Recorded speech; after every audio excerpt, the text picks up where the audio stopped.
Join me in the back. Next time we should do this, we should just get a couple of beers in the cup holders. Yeah, I've got some.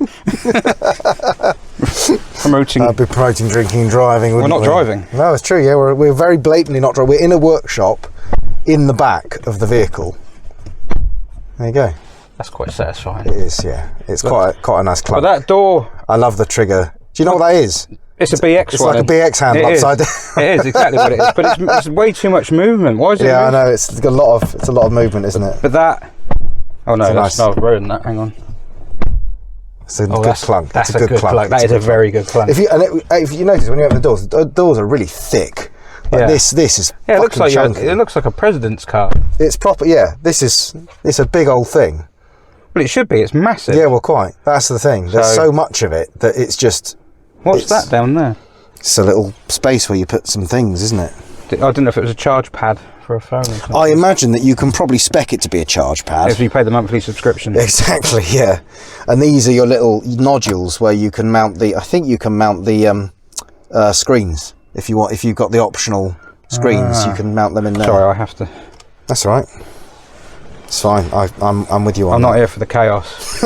I use this for hang on. Are you recording? Yeah. Nice.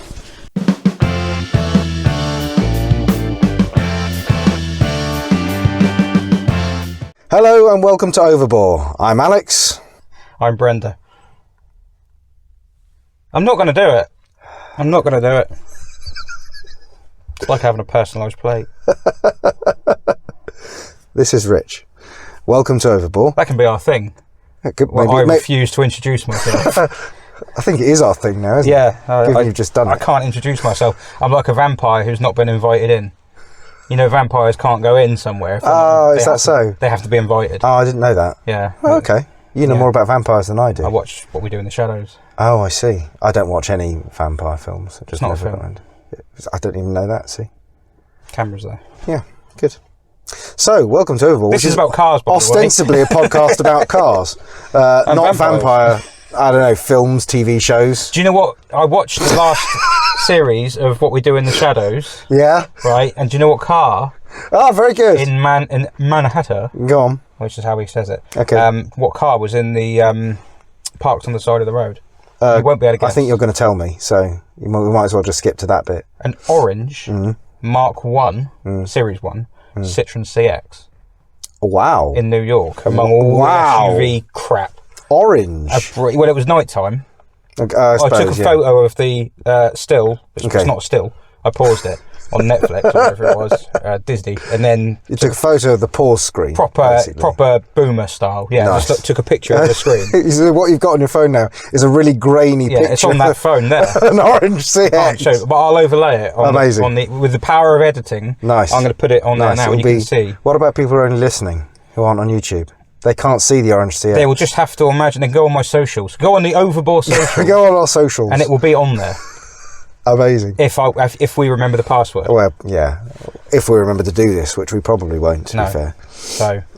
Anyway, so yes, welcome to Overbore for the third time. Apart from watching vampire movies, TV shows, what have you been doing this week, Rich? I've been enjoying the chaos online. Aha. But I'm assuming you mean with cars. Generally, I was more referring to what... Well, I've become the owner of another car since the last podcast. Yes. Yes. Having said that... Would you like to tell us about your new purchase? Yes, it is not a DS. I have become the owner of a Citroen D Super 5. I'd just like to make it very clear, we're not a Citroen podcast. No. We've discussed orange CXs. We're about, 30 seconds in, a minute in, and we've discussed an orange CX. That was an unfortunate coincidence. If it was a Rover SD1, I would have been equally as excited to see it in New York. Sure. But, no, genuinely, I would have. In fact, I'd have been more surprised. That's true. They even sell them there. CXs, they did. They? Yeah. CXs I know they sold CXs. for a couple of years. I have a feeling they sold SD. I think they did sell SD. They called one of them the Rover Sterling. No, they called the brand Sterling. Yeah, they've called the brand. That was the 800. Yeah, the Rover was. I think the Rover was actually American listeners and readers, of who we will by now have many, of which there are none. will correct us, but I'm pretty sure the Rover was like the Rover 3500 or something over there. But then when they introduced the 800, they called the brand Sterling. Yeah. Well, yeah. I mean, I've forgotten what I was saying. But you bought a car. Yes. So it's not a Citroen podcast. To the point, right? It's not a Citroen podcast. To the point where I'm going to share this unique... no, not unique. This inside information. We're looking to replace our family car. All right. This is completely by the by. And I'm desperate not to get a Citroen. Right? Because it doesn't matter. It doesn't have to be one. It's just we want something that can do all the jobs. Can tick all the boxes. When we get rid of the old Ford S-Max, which has served us well for 10 years. And do you know what the only make of car is that does that? It's a Citroen. Yes. It's a bloody C4 Picasso. It does everything. It ticks all the boxes. I'm on Auto Trader and I'm putting in, I want these emissions, so it's £30 a year to tax. And I want 5 seats and I want an MPV body because we've got 3 kids that go in the back. And like, bit by bit, all the other manufacturers drop out. And I was like, I'll have a Zafira. I'll have anything. Just not another Citroen. So Peugeot must have made a version of it. No, they're £190 a year to tax because they're heavier. Zafiras aren't. But do you know, insider information again? Like this, yeah. I haven't told you what I've done this week, have I? No, not really. But when I put in £35 a year to tax cars, I genuinely think this might be one of my next cars. You're not going to believe it. Go on. Opel Vauxhall Insignia 2-litre diesel. Yeah, I know the one you mean. Yeah, they did a car that size. 2 litre. 35 a year to tax. They did a really, it's really slow and it's really very bare bones basic. But yeah, it fits into because I think they had like to get it down to that they had to fit like really hard eco tyres and they had to twiddle with the suspension. But they won't have that now. Well, no, that's true. That's a very good point. It'll have like aftermarket dampers on it. It'll have like Napa Racing. No, not Napa Racing. Just Ditch Napa. finders. Yeah, it'll have just everything. So it'll be all squishy and brilliant. It'll be my next car. Squishy and brilliant. My next car. What, a Vauxhall Insignia? Do you know? I don't even mind the way they look. I don't hate them, I have to say. I mean, they're fairly bland cars. I imagine it's horrendous to drive, but... Well, I mean, you say that, but I had an Insignia as a long-termer once, actually, and I drove it over to Austria for our summer holiday once, my wife and I. And do you know what? It was... there was nothing really to write home about, but to get there and back, it had the optional kind of ergonomic seats, which are really, really comfy. And it was brilliant. It was great. It was fine. Brilliant. It was, so it's gone from brilliant to great to fine. It was brilliant. It was great. It was fine. I realised as describing it as brilliant, I was probably overcooking things a little bit with that. You're writing checks. Your ass. It was exactly. Yeah. I was like, I've massively oversold that. I was thinking I've gone a bit heavy on this, but no, it was pretty good, and it was for what we asked it to do. I'd be a really comfortable cruiser for a long journey. It was really quite nice, I have to say. I was pleasantly surprised. I'm seriously considering an Insignia. An Insignia. You heard it here first, folks. For the next time that we need a machine. An Insignia. But that's not what I've done this week. Insignia. Yeah, I'd have a Vauxhall, as long as it's not a Citroen. Those words I never thought I'd hear you say. Because I've got too many. They're ruining my life. They're ruling my life. And I'm just being typecast as that Citroen guy. Yeah. I have a Hillman. So can you imagine what it would be like? I've got a TVR. Can you imagine how bad it would be if you got and bought another one this week? Yes, but I didn't buy one. I was given it. Given it, yes. I've been given a Citroen D Super 5, which is not a DS. Not a DS. But it is 2 rungs above the... D Special. Which... is more special because it's got special in the name. No, it's less special, and it's all right. It's all right. I have 5 gears. I've got 4. 4's a nice even number. Who needs a 5th? You on the motorway. Yeah, that's true. What? Yeah, well, you can't hear it above the diff whining, to be fair. But, it's true. They all do that, sir. Although you could counter that by saying yes, but mine has an engine. Well, that's true. I mean, there is Mine doesn't. That is a point. That's why it was free. It doesn't have an engine. No. And I put a hole in the back of it with my finger the other day. But it's very pretty. I mean, I don't think anyone would sniff at a D of any kind. Everyone loves the D. You said it. So you bought a Citroen this week. No, I've been given a Citroen. You've been given a Citroen this week. And the plan is basically to shonk an engine into it and then drive it. Am I right? I have an engine. You do, that's true. From a previous acquaintance. So I have the engine, I have the gearbox. It's the right engine for that car. So I have... all the stars have aligned. Everything is in place. All I need is time. And I'm sitting in a BMW 5 Series Touring. Drug dealer spec 5 Series talking to you instead of working. So. Yeah, that's true. It's good. This is how we do it. This is how we roll. It is how we do it. But you did bring Chinese, so I did bring Chinese takeaway, so there is that. every time you come here, you bring food. That's that's how I buy my way into your affections. It's basically. working. It's working. I am cheap. I am a cheap date. I have no standards. So so I've been collecting a car, working on cars. Anything exciting? Been working on The Noble. Oh, I was working on the Noble. I was working on the Noble today, making. Told us all about the Noble last skinning time. the floor. Yeah, that's the Noble I touched on last week. I haven't done much on it this week, to be fair. I was doing a service on a TVR Chimaera, a very early TVR Chimaera, yeah, the one with the Rover gearbox. Wow. Which is a proper TV. It's a proper tuned 400. Oh. So when there's an easy way to tell whether TVR are lying about their book figures, right? They write them down. But back in these days, when the Chimeras were much earlier and they were putting more time into them, they weren't just whacking them out because they were selling like hotcakes, because they did eventually. Sure. This one was a 400 250 model, and it has the ports on the head are like 2 millimeters wider. Oh wow. Yeah, it's huge. It's like they're bigger than the ones on a 5 litre. Oh really? Yeah. Jeez. Yeah, double valve springs, different cam, and it's nice. It's got grunt, but it revs. It's not quite as good as the 4.3. That was the 4.3 you've always told me was the sweet those spot. are good. And the guy bought it new. It's a 1993 Chimera, and he's owned it since new. Oh, that's really cool. Yeah. I like that. So and I restored it a while back, the chassis and everything, but we did it all OEM, so it's like original colours, painted the manifolds the colour they're meant to be. Love it. And honestly, I love it. Yeah. I love it. It smells of immaculate. No, a mash. It smells of mouse piss inside, mouse shit, because I had to hoover up mouse droppings out of it. No. I don't know why that is every time, but every time it comes there, it's like, wow. But yeah, no, he's owned it since new. Nice chap, and he's. I really like it actually. As time's gone on, it's British racing green. It's solid, so it's not a metallic. It's just British racing green. Oh, wow, okay. Yeah, it's proper British racing green. Nice. Not like Jaguar racing green. Not like MGZR British racing green, which is just like a metallic green that we call British. Yeah. And it's really, as more time goes on, I've stopped seeing the ones that are like the bright colours with the big wheels and everything, and I'm starting to see these original ones, totally original spec, pure spec.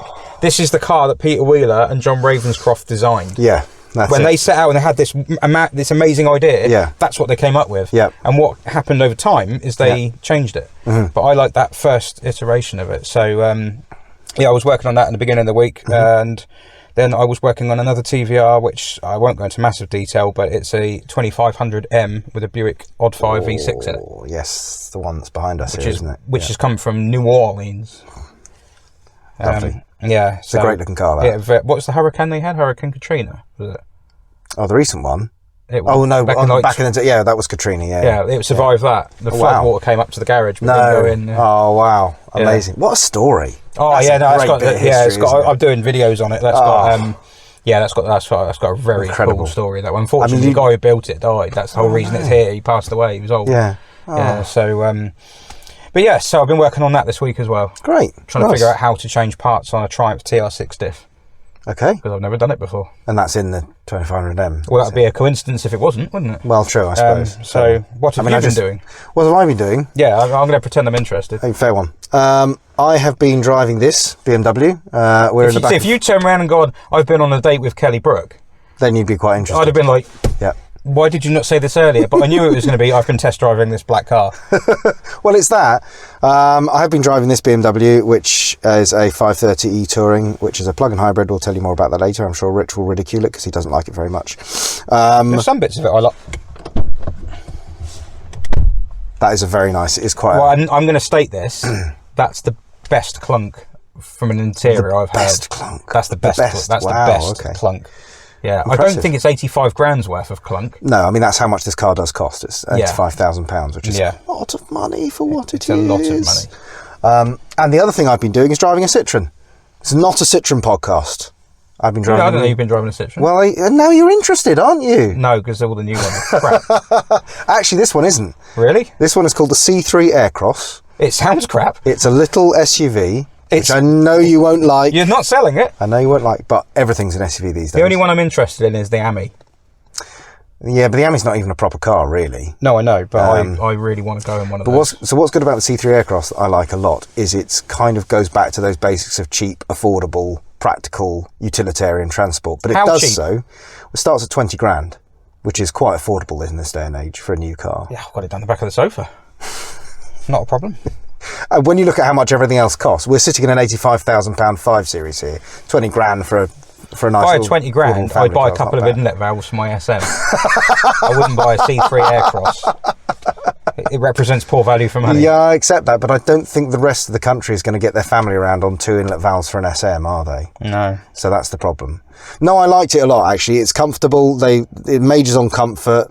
It's got quite funky styling inside and out. They say it majors on comfort. But it does. But it has actually a torsion beam suspension. Yeah, but the I will say, of all the modern Citroens, because quite often what they do is they have these, what they call progressive hydraulic cushions, which you and I both know are not as good as proper hydropneumatics.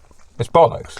But it's just squishy bump stops. Well, it is just squishy bump stops. So we can have the springs slightly softer. Yeah. Because when it hits the bump stops, it won't do it with a thud, because they're going to be slightly bigger and slightly squishy. And the problem is that means is normally the dampers are then quite soft, so it feels quite wafty. Yeah. But with this one, they've actually got the balance quite nice in that it has good body control, but it smothers all the bumps. It's good. I like it. And I actually think that you wouldn't hate it. I know it's an SUV, but I think it's closer to the ideals of maybe the car I think it's most like, funnily enough, although it's the wrong name, is it's a little bit like an old Ami 8 brake or something like that. It's not back to like a 2CV or something like that, but it's kind of more family oriented. It's affordable, it's comfortable, it's, you know, practical, pragmatic. It's kind of those same sort of ideals. That's what I want. Comfortable, pragmatic. Yeah, absolutely. Wet belt. Great. Yeah, it has got a wet belt. Don't like that. But there is an electric version as well. You've not sold it to me. Oh, I know. Well, I was never going to, let's face it.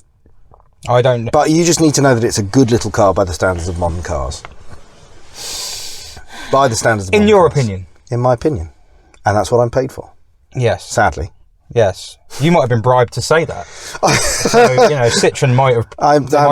They might have taken out an advert in your publication. They might have done, yeah. So that you say nice things about our car, and we'll spend a lot of money. If you believed every accusation I've been bribed by manufacturers, I'd be on the payroll of pretty much every manufacturer in the UK. And I would also have a much nicer house than the house I have. And I would add as well, I wouldn't own a D Special, I'd own a proper DS.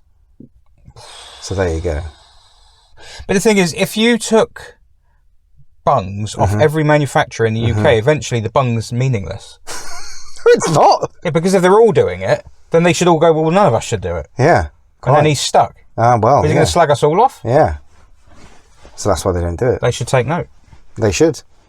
Well, you say that, but you're suggesting they should all... Are you suggesting they should start bunging me or stop bunging me? Or I'm slightly confused. You're saying they don't?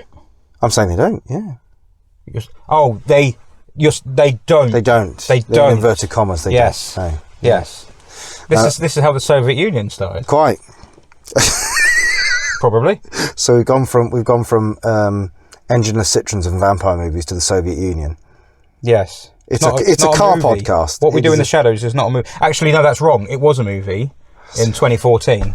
There was a movie, and now it's very good. You should watch it. It's very funny. So you started this podcast by basically accusing me of being wrong, and in actual fact, I was right all along. Well, I was talking about there's no Citroen CX in the movie, as far as I know. However, interesting Citroen tenuous link there. The movie is directed, or it's starring, and the series is directed by Taika Waititi, who is the director who did Thor 3. Yep. Right, you know Taika Waititi. Yeah, I do. And he is a fan of the Citroen BX. Has a Citroen BX 16 valve. He does. Yes.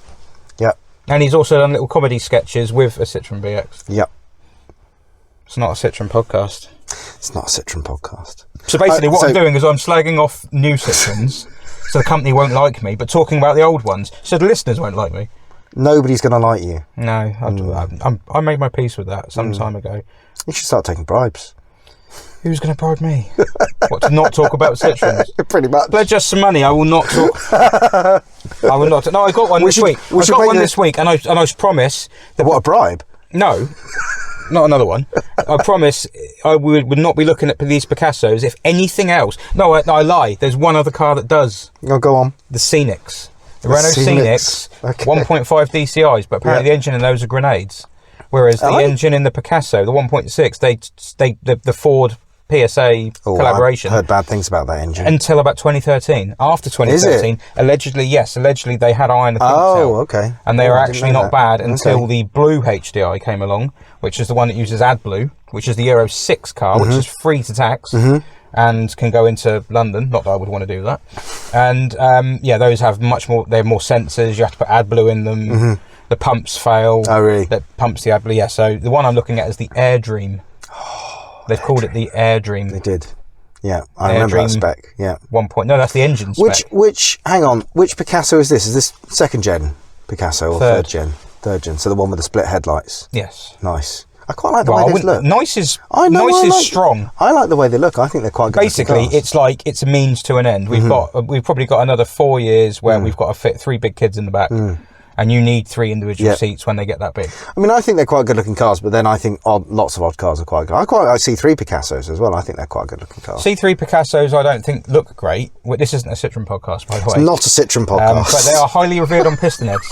Are they really? Apparently so. Yeah, it's one of those in the way the Mark 1 Berlingo Multispace was. Yeah, but I can see it because they are actually. I have. It's a perfect station car. Well, I got them when I got one when I was when they were current. I road tested one, and they fall into that category of actually being really comfy, incredibly useful and practical in that fine Citroen tradition of actually being quite useful, small, comfortable cars. Yes, they're decent things, and while I don't think they are pretty cars per se, I quite like the way they look because they're a bit unusual and off the wall. So, but this isn't a Citroen podcast. It's not sponsored by Citroen. Listen, it's not sponsored by BMW either. We just happen to be sat in BMW. We should make the listeners a promise that one podcast we will not mention the word Citroen at all. Next podcast or the one after, we should have a Citroen jar. Have to put 50p. That's it. We have to put 50p in the Citroen jar. We should do it. Coming soon to Overbore, the Citroen jar. The Citroen jar. So what do you think of the BMW, Rich? Right, I'm going to say something here, this is not pro Citroen. It is Citroen related. Oh goodness. No, this is. Go on. I think this is more comfortable in the back than my C6. Wow, that's saying something. Because I don't actually think the C6 is that comfortable in the back. I think it's a bit overrated. The seats are very hard. This has got it's got lovely support under my legs. It's got a lot of support. Yeah. It's not. The seats aren't as hard as you'd think. No. The support is in all the right places. I don't like leather. Yeah. I think it'd be nicer if it was a fabric. Yeah. But you have actually got, not on the back here, on the fronts you've got these little kind of, there's some little fabric Alcantara bits, which is quite Everything nice. feels very big. It's got, the speakers say it's got a hard-on. It's very gloomy. It is, but we are inside a workshop in the dark at night, so that doesn't help matters. Yeah. During the day, because you've got this big panoramic roof, it lets in quite a lot of light, and that's quite nice. I don't like the dashboard. The dashboard doesn't even have a dashboard. So the dashboard on this car... I'm going to take a picture of the dashboard and put it on the podcast. It's just a screen. The dashboard on this car is one of the things I like the least. BMW's got this touchscreen ideology. All the climate controls are in the touchscreen. They're on a bar on the bottom, so they're always there at least, but you still have to fiddle around touching BMW. One of the things BMW always did was really good ergonomics and really good controls. I love the dash in the E36. I really like You are talking to me about... the high point of BMW. We were talking about this before we came on the podcast. Really, for me, the high point of BMW was E39s and E46s.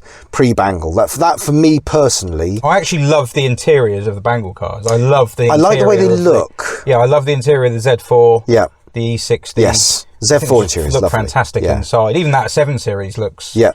It looks great inside. Yeah. The body doesn't. The body looks like hemorrhoids. But the dashboard looks... fantastic.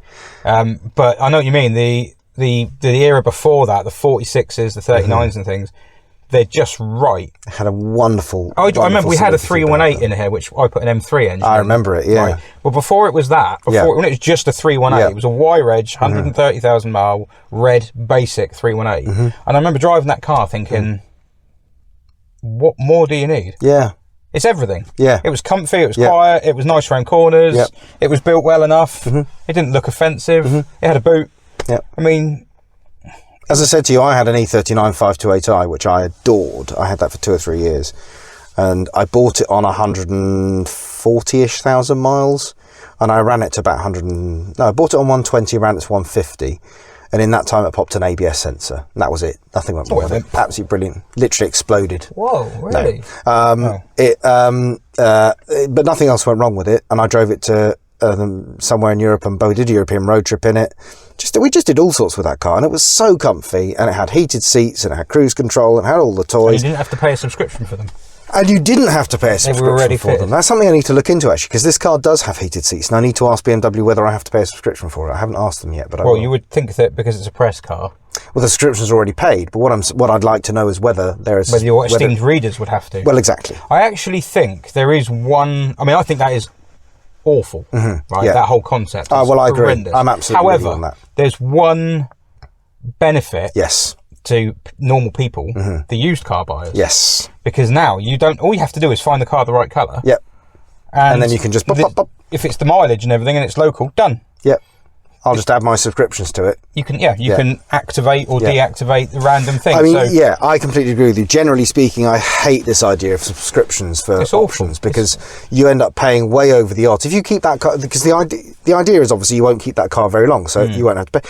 But if you are one of these people who keeps the car for 10 years, you'll end up paying far more. Well done you, by the way. Yeah, absolutely. I think that's actually a really good way to own a car. That's the environmental way to do it. I tend to agree with you. But we can get into that on another podcast. There's some interesting... Can we? We can, yeah. I'm giving you permission. But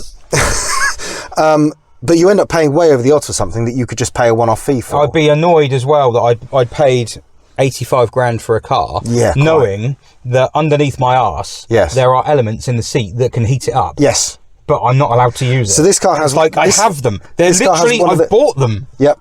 This car has one of the most frustrating things. So, for example, this car does not have what's called adaptive cruise control, which is obviously radar cruise control, where it can slow down and speed up with the car in front.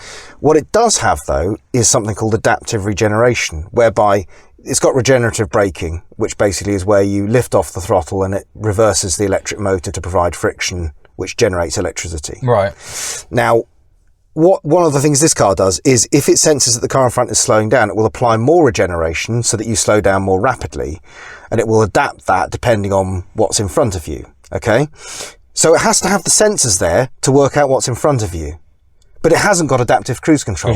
Because you haven't paid for it or whatever. It has all the hardware there to do adaptive cruise control, but because you haven't paid for it, it hasn't got it. And I find that really churlish, especially, as you say, on an £85,000 car. Is it all manufacturers are doing this now, or is it just BMW? I wouldn't say it's just BMW, but I wouldn't also say it's all manufacturers. There's a bit of it from every manufacturer, to be honest. Things like the radar, most cars now have a radar sensor on the front of them, so if they haven't got adaptive cruise, that's a decision by the manufacturer. I mean, so the thing, what I clue listeners in fully, this is because this is a plug-in hybrid. One of the reasons this is quite expensive is because it's a plug-in hybrid version. It's a 530e M Sport, which means that it's got a petrol engine and an electric motor and a massive great battery in it as well. Just realised this car's not insured to be in my workshop. Oh. Because of the battery.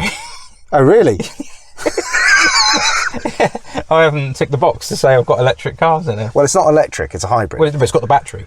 So it can still go well, I suppose, fizzing up in blue sparks and incinerate everything. Well, let's try and make sure that doesn't happen then, shall we? It would be better if it didn't. It would be, preferable. Yeah.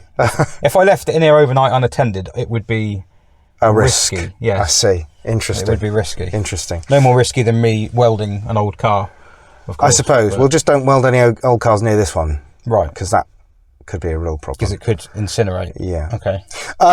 Anyway, so this is a plug-in hybrid, which is why it's so expensive. But these new 5 Series are generally quite expensive anyway. This is not as expensive as it gets, by the way. You can have a fully electric one of these, which is even pricier than this. And we've not even got into the realms of the M5 yet. The platform's not designed for a fully electric. Well, it is. No, that's the point. Is that you've actually got a sandwich underneath our floor here. There's like a layer which is why the floor's actually relatively high. It's a false floor. Effectively, yeah, it is a false floor. In fairness, though, it doesn't look. You don't feel like you're. No. You think electric car. You think I'm going to be. Sorry, I was just doing it again for that. Yes.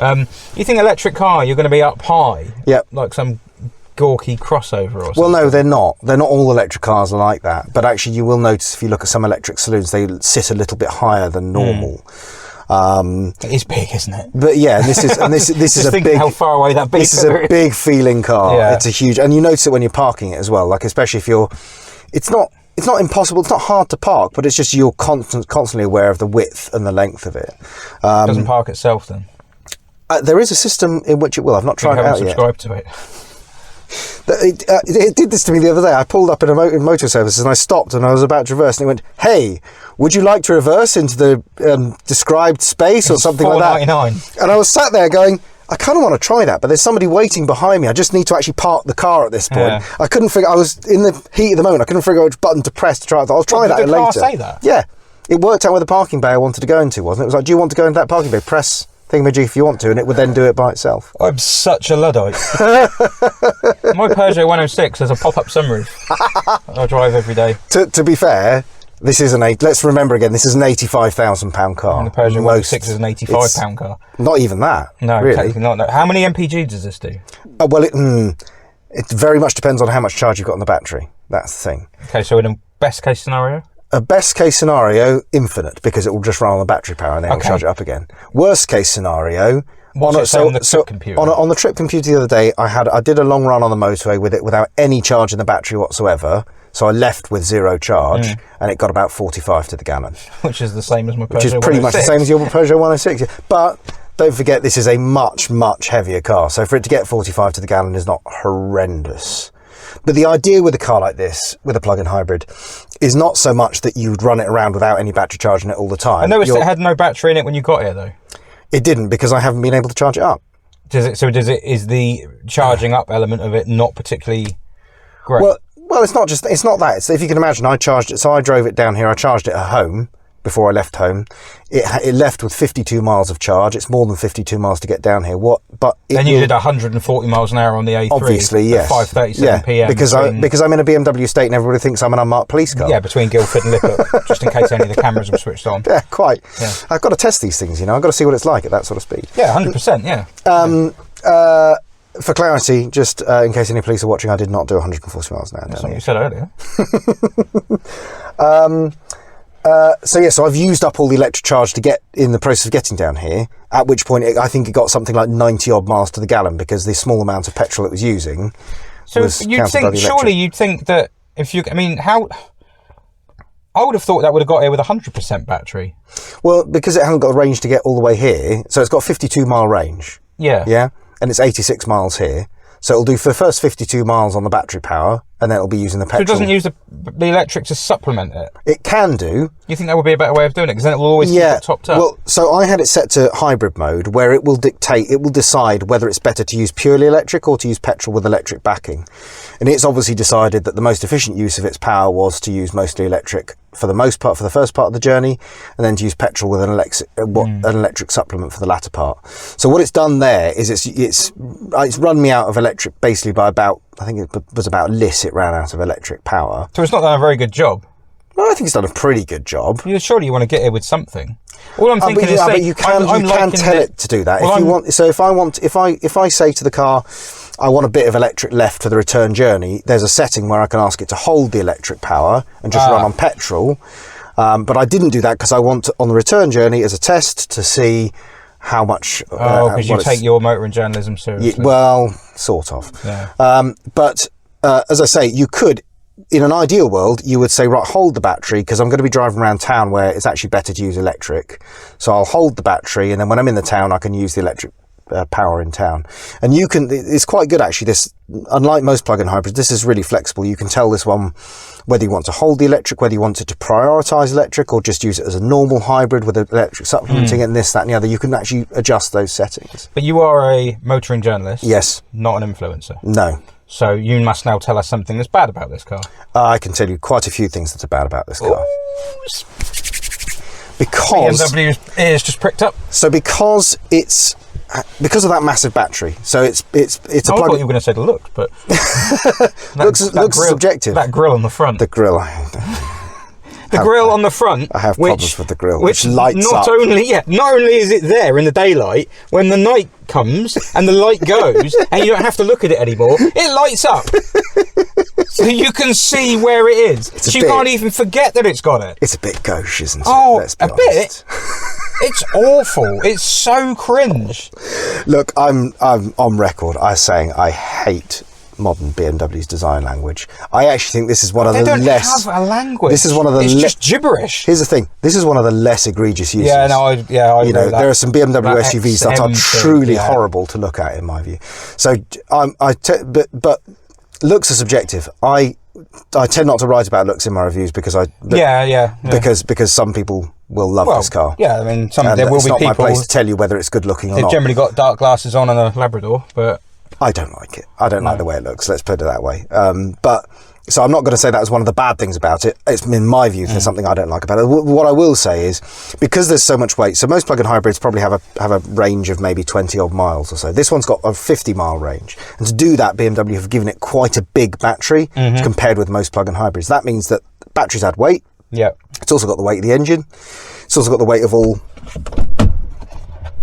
that stuff that makes this all nice and solid and so on and so forth. It's also got the weight of all the equipment. There's so many bits and toys and you can't use because you haven't subscribed to. Them, exactly. Oh, this is helping the planet, having this electric motor and everything. You're carting around all this weight of all these bits that you might not even use because you haven't paid a subscription. Yeah, and this is kind of the problem, isn't it?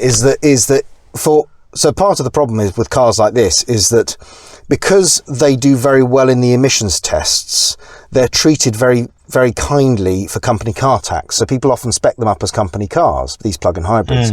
But quite often they spec them up because they got on tax. They don't care whether they plug them in or not. So they will have one outside their house just use it as a normal car. Will just use it as a normal car. And it will be using far more fuel than... That's less than ideal.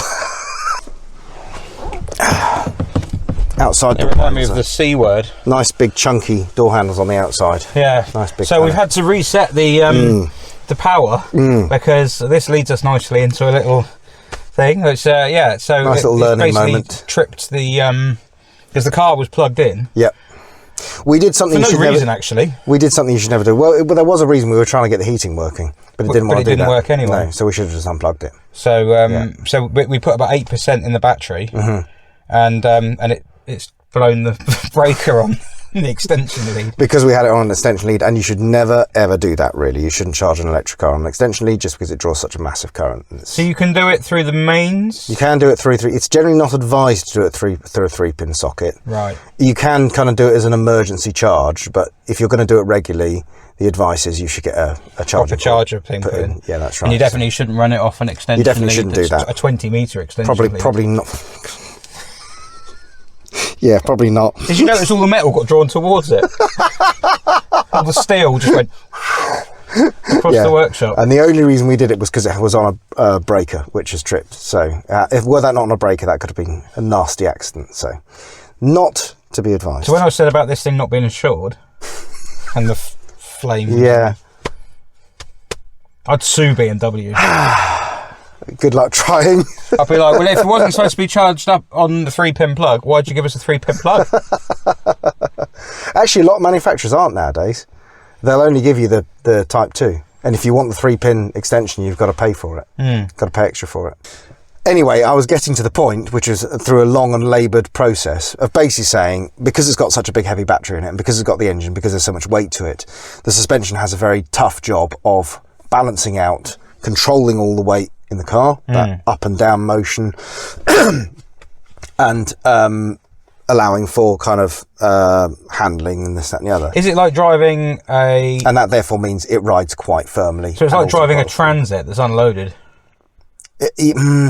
A little bit. The problem is, it's almost the other way around. It's like driving a Transit that is loaded, but the problem with that analogy is a Transit is designed to be loaded. Does that make sense? Yeah, so that when they're not loaded, they're pretty bad. Exactly, yeah. It's kind of a bit like that, you know. The ride quality is not great. When I went to pick up my D Super 5, I took dump at my little... I remember, yeah. And I might have overloaded it. No, it wasn't on the bump stop, so in my opinion, it's not overloaded, right? I saw a picture of that car. So overloaded. Fine. It's absolutely fine. When I drove back into the estate here, the back of that car rode the speed bumps better than a CX or any car. It was amazing. That's what the 106 needs. It just needs more weight. It just needs. It's like a Capri. It just needs 2 bags of cement in the boot. It just needs more weight, front and back. Not so much that it sits on the bump stops, because that would be uncomfortable, but enough that it actually compresses the suspension. So maybe that's what this car needs. Maybe more weight. More weight. How heavy is it? I haven't looked at the figures, but I think it's over 2 tons. It might be less. It might be a bit less, actually. Just checking the floor isn't correct. Be the heaviest vehicle that's been in here. Don't quote me on that. I need to double check the figures. You can put a little bit of. Did you just bong at us? The car did. It did. I don't know why. Anyway, so that's the problem with it. Is it's very heavy. It's very overcomplicated. I don't like the touch sensitive. Everything's touch sensitive in the front. That's the thing that bugs me about the touch sensitive and the screen is there is no design to the dash. No, it's dashboards used to be. Yeah. They used to be unique to the car. Yeah. You could tell what car you were looking at. Yeah. And I remember when you used to play computer games, and I was so excited when they on Forza 3 or something. I know. They added the interior. The actual dashboard. Like, yes! It's so good. Tell me about it. I know. And I loved it. Yep. You do lose that. I know. And now you've just got a big tablet. It looks awful. I don't like that. Surely designers are just like, what? How can a designer make that look good? Yeah, I know what you mean. There's nothing they can do. I don't like that, but the thing that annoys me more is the fact that you... So here's the problem with everything being touch sensitive is if you're driving along like that and you want to adjust a temperature control and it's like a rotary knob, you go... and you can feel it with your hand. That noise at the time. All the time, every time I adjust the temperature in my car. You don't have to take your eyes off the road to do that. And if you've got an old Citroen, not a Citroen podcast, with the PRN nodules at the side of the steering wheel, you can even do it without removing your hands from the steering wheel. But if you've got a Subaru XT. Quite, exactly. Have you got one of those?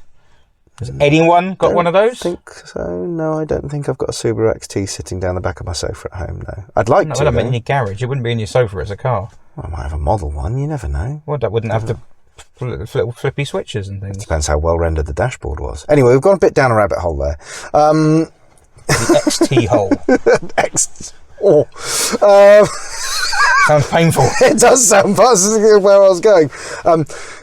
No, my point is that when you are driving a car with touch-sensitive controls or a touch screen or some of these buttons, some of them are even just like buttons on the dashboard that aren't buttons, they're just bits you touch instead of having buttons. You're driving along and you want to touch that thing, you have to take your eyes off the road to find where it is because you can't feel your way around the dashboard because you can't just feel a big bit of gloss plastic. You've got to look at exactly where you're pressing. You've got to do that with the touchscreen as well. And quite often, if you're driving along a bumpy road, your hand's bumping around like this. So you're trying to control your hand. You try texting when you're driving down the road. It's pretty much that. I mean, it's you have to put one hand on the steering wheel when you're doing that. I find it slightly crazy that we ban texting in cars, and yet we don't ban fiddling around with a touchscreen. You still have to. It's the same sort of problem. Genuinely, it really stupid. Is. I mean, but the manufacturer could argue and say, well, the car will automatically brake, I suppose, if there's an obstacle that you miss. You just think like, is this really the world we're living in? So what we're doing is that we're using stupidity to mitigate against stupidity. Basically, it's ridiculous. So I don't like this. The world is going to hell in a handcart. Well, quite all the time. I don't like the fact that it's one of those cars where everything's been done as a touchpad. That's one of the things I really don't like about it. There are modern cars out there now that are going back to buttons, and I really think BMW should be one of those manufacturers. So which manufacturers are leading the way? We're going back to buttons. Who do you think is like, you like what they're doing? Well, the one that I've driven that really sticks in my mind is Hyundai or Hyundai, depending on how you pronounce them nowadays. They make a car called the Kona, which is a little kind of compact SUV. They used to make really good bikes. Kona? Yeah. It's not the same, mate. Slightly different. Hyundai is a Korean. Way better. Yeah, they used to put a lot of effort into the geometry of the frame. I'm not a cycling enthusiast or anything, but I used to like mountain bikes when I was younger, and Konas were like. There used to be a Kona Cinder Cone. The Cinder Cone, spelled with a C. Not a Kona podcast. No, I really wanted one more than a Hyundai. That's a given. When you're a kid, you probably back when we were kids, Hyundais were not cars you would want, really. No, who saw that coming? No, if there is a Hyundai I'd want. There are quite a few Hyundais I'd want nowadays, but that's because I'm approaching 40 and I like comfortable, sensible cars. Anyway, the point being that the Kona is quite good because it's got a very, very button-centric dashboard. All of the climate control things are all nice proddy buttons. Don't Mazda go in the right way? Yeah, Mazda. So Mazda actually have banned touchscreens from their cars completely. if you want to adjust things on the screen, you have to use the rotary controller in the middle of the car, which sounds less good, but it is... No, that makes more sense. It's better because what you end up doing is what you're selecting on the screen, you can see, and if something happens, you can concentrate on the road and then go back to what you were doing. And then you find the exact function you want and press the caps down, and it does it. You know, you're not having to go like this with your finger trying to joggle it to get to touch. It's stupid, but it's not. It's idiotic. It's if you're so. As I said to you, iDrive, I suppose. Yeah, it kind of is. System, yeah. I think, as I said to you earlier on, part of the problem with this is that in the modern age, modern cars have so many functions that manufacturers have to find a way of getting all those functions into the car without just having the whole dashboard festooned with a button for every single function. It would be like a 747 cockpit if it had Absolutely, for everything. Exactly. And so what you end up with is them piling everything into the touchscreen, which of course is also a much more affordable way for them to do it, because having a button pack for everything that is engineering a button pack for everything and every option and every version of every car is much harder than just having a screen and then the software has everything on it, whether you've got the options or not. So whether we like it or not, I think that's the way cars are now. Well, I think it is, but there are manufacturers, like you say, like Mazda, like Hyundai, who have realised that actually it's not good for safety and usability. And actually, you know, Mazdas at the moment have the most lovely interiors. Really, really lovely interiors in modern Mazdas. Beautifully finished, lovely materials, and lots of these, what we call in the journalism industry, we call them piano key switches. So if you can imagine, it's like a piano key, in that you, instead of it just being a button, it's kind of a thing that sticks out and you push it down like that, you know, which is a lovely tactile way of using a switch, especially if you want to adjust temperature. So if it's a thing that sticks out, you push it up to adjust the temperature up and down to adjust the temperature down, and you've got one switch to do both instead of having an up button and a down button, which is just a really nice, or what you could have is like a dial, a round thing. Can you imagine? Just rotate it. Yeah, exactly. And another one next to it for the fan speed. That also rotates. And then another one next to it to direct where it goes. So like feet, face, feet and face. Incredible. Screen and feet. Is this like what you've got on the BX? I wasn't thinking of the BX specifically. I was thinking about any car. Like most cars had dials. Yeah, it's true. But yeah, we're not a Citroen podcast, so I wasn't thinking of the Citroen. I was thinking of Peugeot 205s. Okay. I suppose Peugeot 205s did have that. Peugeot 405 has that. Peugeot 405s have that. Peugeot 306. I imagine it's probably they all have that because it's probably the same mechanism behind, just with different. More likely. different. Been made by Valeo. Probably. Yeah. Vaglia. Or Velia, I don't know. Velia, yeah. I have no idea. Anyway, so that's one of the big problems with modern cars. I hate this touch sensitive stuff. I think that actually you need more buttons, and this doesn't have very many buttons. So there you go. About 3 hours after you initially asked me, I've come up with some things I don't like about this car. Right, okay. There we go. So that's that. I don't like the stripes on the seatbelts. I quite like the stripes on the seatbelts. I quite like them. Is it an M5? No, it's not, right, to be fair. Get it to piss off. Get rid of it. Get it to... I would buy that and I'd get my felt tip and colour it in. I do not have an M5. I'm not one of these sad bastards who drives around pretending they've got one. Right, no. It is just a 5 Series. It is just a 5 Therefore, Series. it needs black seatbelts. Yeah. Get rid of that. I agree with that, but But the M5 doesn't have them. I think you can probably spec them on the M5. You can spec all sorts of things on the M5. But then how much is the M5? £100 and something thousand. Do you know what I mean? It's just terrifying, the amount. They're never going to beat the E39. No, well, I tend to agree with you. I mean, I love my E39. The E39 M5. Yeah.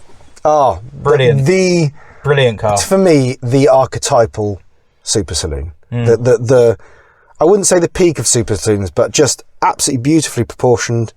It's a proper V8, rumbly V8 that revs. Yep, it is. And it's just... And here's the thing. I once did a feature which I loved doing. I mean, obviously I loved doing it. I did it for BMW Car Magazine, and I posited that this was the peak of BMW M cars. And I took an E39 M5 and an E46 M3 and drove them back to back and compared them. And it was really... Do you know what was really interesting? You've got two performance cars from a manufacturer being made at the same time, completely different in character to each other. Yeah, the E46 is almost like a Honda. Exactly. It's really screamy and revvy. It's a car that you drive, and it's always waiting for. You're always waiting for the moment you can just rev it out and hear that sick jar. It sounds incredible. Individual throttle body. Whereas the E39, you can drive around just rumbling along, and it feels like an event to drive it just at even noodling through town. It's just, when you think, oh, this is amazing, and then, like you say, when you open it up, it goes and you're like, a Banshee, oh wow, this is amazing. A whole other level of it. The coolest thing, I had an E39 E39 M5 in here, I did a clutch on it. Okay, yeah. And I took it out for a test drive afterwards to make sure that the job had gone well. Yeah. I have to just check the job has gone well. Naturally. And I took it, I think I took it to, well, I mean, I treated it. I took it to the co-op up the road and to get my lunch. And I was pulling out into the village I live, and I see two youths walking down the street. Utes. Two youths walking down the street. No. What was that? I was starting to do roadman voice, and then I thought, as I was doing it, I thought, you can't act. Why are you doing it? You sounded like you were trying to do some sort of New York mobster. E. It was that. Well, it was two youths, but they wouldn't have actually had a roadman voice. Yeah. Because they were from in Fareham. Fareham. So yeah, so they probably fought in it, but like really, they just sound like they're just, commoners and everything. Anyway. So I was driving to there, and I see these two roadmen walking down the street, and you do what you do, you judge, just like you scum. Yeah. What old lady are you going to rob next? You know, which gnome have you kicked the head off? Yep. Sort of thing. And they're walking along in their like fresh drip clothes. But okay. And I got a lesson in humility because I drove up, I got to the junction, window was down, and I wasn't ragging it at all. I was bumbling around, it's a customer's car, burbling around, loving it. And one of them goes, "Oh my God, that's an M5." And I was like, I read the situation completely wrong, yeah. Because anyone who knows E39 M5, yep. You have to really know 5 Series to know it's an E39. Yeah. Even at the very last E39s, they all had that bumper, didn't they? Quite a lot, not just the very last, quite a lot of them. Back in the day, before you had an M Sport BMW, you had a Sport. It was just called a Sport. And the E39 Sports, there was one difference, which was that the E39, I can't remember, the E39 had a vane in the lower grille that the M5 didn't, It'd be or some something. Stupid little tiny detail. It was something like that you can tell them apart. But this one, no, it was the light metallic blue colour. Silverstone. Yeah. Lovely. Anthracite wheels. Yes. X-Reg. Nice. 175,000 miles on it at the time, I think it had. Yeah. And one of them turns around and he goes, "Oh, that's an M5." Yeah. Like he's spotted it's an M5, Yeah. and I heard him, and I you're thought, sitting there thinking, "See, there's me. I've judged these two, right?" Yeah. And yes, they had a TV under their arm, but they knew it was. But that's just standard for Fareham, isn't it? My dad used to nick them. That's what it would be like. He told me about them when he goes to the co-op. Honestly, you don't need much to nick that. And it's like, well, you. Hey, do you know what else I love? Talking about the colours, what I love about M5s is that, of course, quite a lot of owners, not all of them, but quite a few owners used to go with the BMW individual colours. So you can find them in all sorts of weird and wonderful colours. So BMW had a range of standard colours that you could choose from, and it had it, in the metallics and things like Estoril Blue, Silverstone were among that. But if you really wanted to personalise your car, there was a huge range of like thousands of really expensive, unusual colour shades. Like when you go to B&Q and get the crown paint mixed. Yeah, pretty much. Exactly that. It's exactly like that. One it is. Yeah. So you could have all sorts of weird kind of bronzes or dark reds. I didn't know this. And it's called BMW Individual. It was available on all BMWs, but of course M5s being quite high value, a greater proportion of them probably would have been spec'd. I don't know whether that's actually, I don't know the facts on that, but you see quite a few of them now and again in these bizarre, so you can have an M5 in like a really cool dark brown that flips to bronze or something like that. When you say really cool, you're talking about from your point of view. Yes, absolutely. Most people would say, that sounds a bit like a turd. But the beauty of it is, you see, and you'd have brown leather. The beauty of it is, I'd have probably tan leather. The beauty of it is, on a car like an M5, a paint job like that makes it look. It makes it look more sleek. I thought you were going to say it devalues it massively. No, it doesn't. That's the thing, because they're so rare. And you can get all sorts of things like, deep metallic purples and lovely colours like that, Purple, the deep metallic purple on an M5 is a thing of joy. There are so many lovely colours you can have them in. If you find an E39 M5 in an individual colour shade, they just look so good. So good. I think TVR used to do something like that. Oh, TVR, you just had whatever colour you wanted. Well, you could, but they just ripped it off from someone else. Yeah, pretty much, so, like yours was... Mine was... Well, there was actually some debate about that, whether it was Glacier Green, which is the same colour as my 528i. Seafrost was the other one, wasn't it? Or Jaguar Seafrost, yeah. Because nobody ever I never got a clear answer on that. I found out what Rolex Blue on a TVR... Okay. Rolex Blue, which is purple. Oh, okay. Right, yeah. It's blatantly purple, but they call it Rolex Blue. Yeah. and it's a famous colour in TVR world. And I found out what it is. Okay. But I've forgotten. Yeah, that's great. No, I story. think it's amethyst. No, really. BMW, yeah, I think it's amethyst. Oh, BMW or Rover? Rover. No, BMW. BMW amethyst. I think so. Nice. Oh, I know that colour. Yeah. That would follow actually. Yeah, like in 1 or 2 pictures online, it will look blue. Yeah, but I know that. If you stand next to it, you go. Yeah. I mean, I don't know if I'm colourblind or not now. I don't know what I see as blue and you see as blue, but to me that looks purple. They did a couple of colours as well. Carbon black is one of them, and I can't remember this. So carbon black is a black, and in any light, like normal light, it looks black, but then you hit it with some light and it flips to a really dark blue. Oh, okay. Just glorious. And they did another one, I can't remember the name of it, which is like that, but it flips to kind of a dark purple, so it looks black, but then you hit it with the sunlight and you just get a little dark purple flip in it. All these colours are just amazing. The story I like about colours the most is the one I read in the McLaren F1 book, which is, we've got a big segue now. We were talking about Peugeot 106s earlier, now McLaren That's F1. the beauty of this podcast. That's what this podcast does. It does everything. It's not a Citroen podcast. Everything. And the story I liked in that was someone ordered a McLaren F1, and I can't remember if they wanted the body. I'm guessing it's not the body. I was guessing it's the interior or something. They wanted something on it painted kiwi green. Okay. And so Gordon Murray gets the news. Probably has a duck fit, but the customer is paying a lot of money, so they can. So he's like, right, okay. So we need to get some kiwis, and the guy's like, I'll go to Marks and Spencer's on the way in tomorrow, right? Yeah. And he's like, no, that's not good enough. Right. And he's like, what do you mean? He said, well, what about like the dates they've been picked? What about the harvest? Yeah. He's like, what?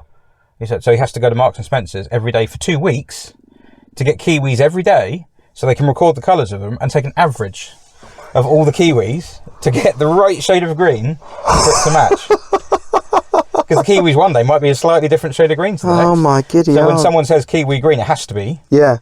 Yeah, it's anal. It is. Well, you know that manufacturers, like the really, really high-end manufacturers. No, I don't know anything about them. They do a service called Paint to Sample, which is where you bring in, and you say to them, I want my Bentley or whatever, I want it to be this colour. You'll bring in your favourite shirt or something, and they will have a machine that scans whatever you've brought in. And so does the paint mixer place down the road. Well, yeah, that's true, yeah. That scans whatever you've brought in, and then they will do the car in that colour. So you don't even it's not even like individual, BMW individual, where you choose from a range. This was back in the 90s. Well, yeah. But, with Bentley nowadays, you can have whatever you want. And they will let you have it, even if it's bright pink. You can't have whatever you want. You can. No, because if you walk into Bentley and say, could I have a stylish, understated car, please? Oh, sorry, I can't sell you one. You can't have anything you want. It's true. Could I have something nice? What I really don't really do that. We only do brash. What I really love is that when Bentley's press team take real pleasure in speccing their cars in some of the more outlandish colours that they do. So you can go and turn up to a Bentley press event and you'll be plonked in a car that's like bright pink. Oh, I heard a story the other day. This is ripping a story off from someone else's podcast, and it's a football one, so it's nothing to do with cars, but it was the best story. Yeah. And I can't remember how it came about. They drew straws. Some football players were in a pub in London. They drew straws, and they basically, whoever got the short straw, basically everyone else who didn't get the short straw went into the Jaguar dealership over the road and ordered them a car, and whoever got the short straw had to go and buy it. Oh my! And Neil Ruddock ended up with this Jaguar XKR in like pink or something, with a green interior or something like that. And he had to just go in and pay for it. And they spec'd it, and it was the most revolting car you've ever seen. He had it for about 3 weeks. He said he had to chop in his other car to buy it. No! Yeah, he had another car. Oh, no! He had a Beamer or something, and he was like to chop it in to buy I'd love to know what happened to that car. I know. It's a fantastic, but it was a really good story. If you own Neil Ruddock's old Jaguar XKR, please get in touch. I used to work with Neil Ruddock's uncle. Did you? I did. So, and on that note, it's time for us to end. It is. Nice. Thank you for watching. Thank you for listening, and we'll see you next time. Bye.